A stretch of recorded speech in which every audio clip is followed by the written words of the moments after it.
ឆ្ងាយឃើញដាច់អាឡ័យអនុស្សាវរីយ៍ជាប់ដោយរុក្ខជាតិធ្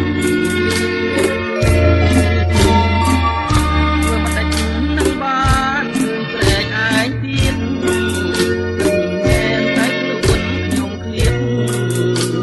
តែចិននៅពួចទៅ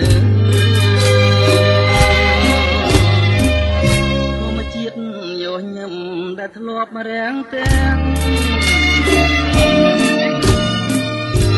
ឥឡូវប្រែទាំងទៅជាសត្រូវអនុស្សាវរីយ៍ជាប់ទៅដោយផ្លូវតាមថ្ងៃនេះទៅលែងឃើញព្រែកឯងទៀតហើយ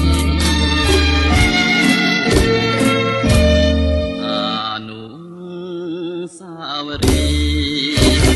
តែចង់ទីដូចឃើញវាថ្មីថ្មី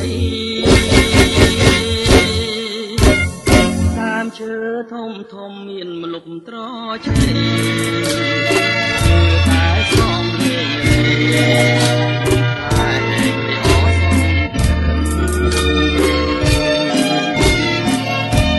ព្រេងដែលខ្ញុំគិតថាមិនប្រត់ឥ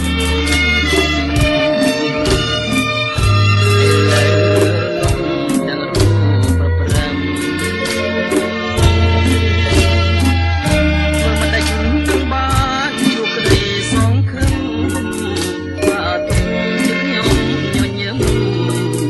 ក៏មិនស្រស់ដូចជាដើម